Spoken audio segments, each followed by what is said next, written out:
Hello friends, welcome to my channel. இன்றைக்கி நான் உங்களுக்கு ஹோட்டலில் கிடைக்கிற டிஃபன் சாம்பாரை வீட்லேயே நம்ம எப்படி சுலபமாக செய்யலான்றது தான் காமிக்க போகிறேன். இப்போது இந்த டிஃபன் சாம்பார் செய்கிறதுக்கு முதல்ல நம்ம பாசிப்பருப்பை எண்ணெய் இல்லாமல் மிதமான சூட்டில் வறுத்துக்கலாம். நீங்கள் பாசிப்பருப்பை வறுக்காமல் கூட சாம்பாரில் அப்படியே நீங்கள் யூஸ் பண்ணலாம். ஆனால் நான் பாசிப்பருப்பு வாங்கிட்டு வந்ததும் பேக்கெட்டில் பாதி அளவு பாசிப்பருப்பை இந்த மாதிரி வறுத்து வச்சுப்பேன். அப்போ தான் பொங்கல், பாயாசம் இல்லை சாம்பார் செய்கிறப்போ டக்குன்னு எடுத்து யூஸ் பண்ண வசதியாக இருக்கும். அதே சமயம் பாசிப்பருப்பில் சீக்கிரமாக வண்டு விழாது. அடுத்ததாக அரை கப் அளவுக்கு வறுத்த பாசிப்பருப்பை நம்ம இப்போ குக்கரில் வேக வச்சு எடுத்துக்கலாம். குக்கரில் பாசிப்பருப்பு வேகிற இந்த சமயத்தில் நம்ம டிஃபன் சாம்பாருக்கு ஒரு மசாலா தயார் பண்ணிக்கலாம். அதுக்கு ஸ்டவ் ஆன் பண்ணி ஒரு பேன் சூடு பண்ணிக்கோங்க. பேன் சூடானதும் அதில் 1 டீஸ்பூன் அளவுக்கு எண்ணெய் விட்டுக்கோங்க. எண்ணெய் நல்லா சூடானதும் அதில் 2 டீஸ்பூன் அளவுக்கு கடலைப்பருப்பும் 1 டேபிள் ஸ்பூன் அளவுக்கு தனியாவும் 3 காஞ்ச மிளகாவும் நம்ம சேர்த்துக்கலாம். அடுத்ததாக 1/4 டீஸ்பூன் அளவுக்கு மிளகும் 1/4 டீஸ்பூன் அளவுக்கு வெந்தயமும் சேர்த்து நல்லா வறுத்துக்கலாம். இப்போ இது எல்லாத்தையுமே மிதமான சூட்டில் நம்ம வறுத்துக்கலாம். உங்களுக்கு காரம் அதிகமாக வேணும் அப்படின்னு நினச்சிங்கன்னா நீங்கள் ஜாஸ்தியாக காஞ்ச மிளகாய் சேர்த்துக்கலாம். இந்த மாதிரி நல்லா வறுபட்டதும் ஆறுனதுக்கு அப்புறமா நம்ம மிக்ஸி ஜாரில் கொட்டிக்கலாம். இப்போ இந்த வறுத்த பொருட்களோட 1/4 டீஸ்பூன் அளவுக்கு சீரகமும் 2 டேபிள் ஸ்பூன் அளவுக்கு ட்ரை கோகோனட் பவுடரும் சேர்த்து கொஞ்சமாக தண்ணி விட்டு நல்லா மையம் அரைச்சி எடுத்து வச்சுக்கலாம். அடுத்ததாக அதே பேனில் 2 டேபிள் ஸ்பூன் அளவுக்கு எண்ணெய் விட்டு சூடு பண்ணிக்கலாம். எண்ணெய் நல்லா சூடானதும் 1 டீஸ்பூன் அளவுக்கு கடுகு, உளுத்தம்பருப்பு, சீரகம், கடலைப்பருப்பு சேர்த்துக்கலாம். அடுத்ததாக கொஞ்சமாக கருவேப்பிலையும் சேர்த்துக்கலாம். இதெல்லாம் நல்லா பொரிஞ்சதும் கொஞ்சமாக நம்ம பெருங்காயத்தூள் சேர்த்துக்கலாம். அடுத்ததாக 6 சின்ன வெங்காயமும் 2 பல்லு பூண்டியும் பாதியாக நறுக்கி சேர்த்துருக்கேன். இந்த டிஃபன் சாம்பாருக்கு முடிஞ்ச அளவுக்கு சின்ன வெங்காயம் யூஸ் பண்ணுங்கள். அப்போ தான் டேஸ்ட் ரொம்ப அருமையாக இருக்கும். இதில் இப்போது 1 டீஸ்பூன் அளவுக்கு மஞ்சள் தூள் சேர்த்து நல்லா கிளறி விட்டுக்கலாம்.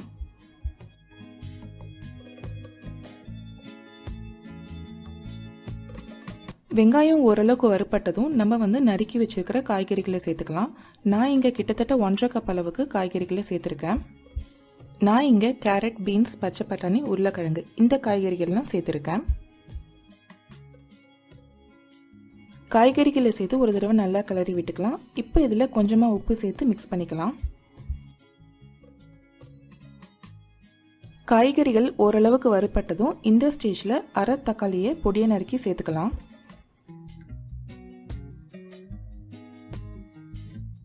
தக்காளி சேர்த்து தக்காளி ஓரளவுக்கு மசிற வரைக்கும் நல்லா வறுத்துக்கலாம்.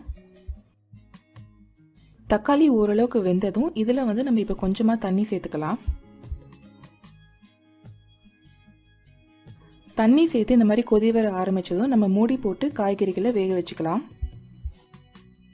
கிட்டத்தட்ட 2 நிமிஷம்க்கு அப்புறம் பார்த்தீங்கன்னா காய்கறிகள் நல்லா வெந்திருக்கு.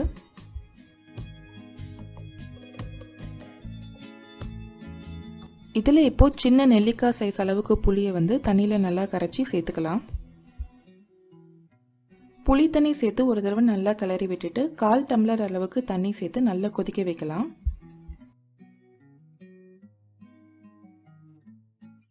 இந்த மாதிரி நல்ல கொதி புளியோட பச்சை வாசனை போனதும் நம்ம ஏற்கனவே வேக வச்சுருக்கோம் இல்லையா பாசிப்பருப்பு, அதை நல்லா மசிச்சு சேர்த்துக்கலாம்.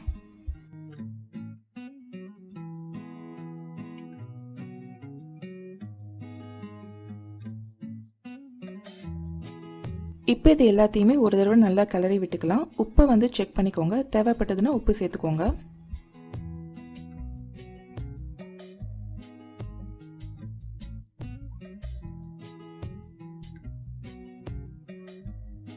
பாசிப்பருப்பை சேர்த்து இந்த மாதிரி கொதி வர ஆரம்பிச்சதும் நம்ம ஏற்கனவே அரைச்சி வச்சிருக்கிற சாம்பார் மசாலாவை சேர்த்துக்கலாம். சாம்பார் உங்களுக்கு எந்த அளவுக்கு தண்ணியாக வேணுமோ அதுக்கேற்ற மாதிரி தண்ணி சேர்த்து நல்லா மிக்ஸ் பண்ணிக்கலாம்.